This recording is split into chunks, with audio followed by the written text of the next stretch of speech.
Qiso jacayl oo xanuun badan oo dhex martay gabar Brazilian ah iyo wiil Soomaaliyeed ayaan halkan idinkaga soo gudbin doonaa.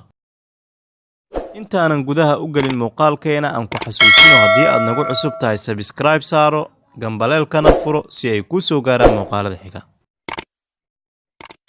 Wiilkii ayaa ku bilaabay sheekadiisii sida tan. Sanado ka hor xilli aan waxbarasho ku jiray ayaan isbaranay gabar u dhalatay Brazil, kana shaqaynaysay mid ka mid ah safaaradaha Nairobi. Xiriir gaaban kadib waxaan isku afgaranay in aynu isguursano. Waxay khadka Skype-ka iga bartay familkeeda jooga Brazil. Muddadii guurka aynu ku ballansanayn markii la gaaray ayaan ka cudur daartay guurkii. Weli arday ayaan ahaa, dhaqaalana maanan haysan. Way ka xumaatay, waxaana misna isku afgaranay in 6 bilood kadib aynu guur ka dhigano. Isla duruufihii dhaqaale oo weli taagan dartooda guurkii nooma suuragelin. Waxaa baxday 1 sano. Maalin ayaan waayay meel ay ka baxday gabadhii. Taleefankii waa dansatay, barteedii internetka way xirtay, emailna kama soo jawaabayso. Waraaqo iyo alaabo kale ay lahaydba waxay yaaleen gurigayga. Toddobaad kadib ayaan tagay safaaradii ay ka shaqaynaysay si aan ula kulmo haweeney ay wada shaqaynayeen oo kol hore ay iska kay bartay. Waardiyihii safaaradda ayaa igu wargeliyay in aysan rabin in ay la kulanto. Waa muddadii igu ciriiriga iyo igu walwalka badnayd noloshayda. Bil kadib ayaan safaaradii ku laabtay, waxaana la ii sheegay in gabadhii xiriirka aan lahayn ay shaqadii ka tagtay kuna laabatay Brazil. Waxaa ii bilowday safar dheer oo noloshayda siyaabo kala duwan u saameeyay. Muddo kadib waxaan ka degay magaalada Rio de Janeiro. Waxaan wataa waraaq ciwaan ah guriga uu ku qoran yahay. Warqadda oo aan ka dhex helay alaabteeda waxaan u soo diray hooyadeed. Taxi ayaan qaatay, wuxuu isii istaajiyay ciwaanka aan watay. Waxaa albaabka iga furtay hooyadeed. Way iga naxday, albaabkana dib ayay u xirtay. Daqiiqado kadib ayay furtay albaabkii iyadoo ilmaha indhaheeda ay qoyan yihiin. Waxay Ingiriis jajab ah igu tiri, maxaad rabtaa? Waxaan weydiiyey in inanta aan la hadli karay in kale. Dib ayay guriga ugu laabatay. Waxay ii keentay warqad adrees uu ku qoran yahay. Albaabkiina waa ay xirtay. Tagsiilihii ayaan tusay oon ku iri igee adreeskan. Suu ii sii waday ayuu i keenay meel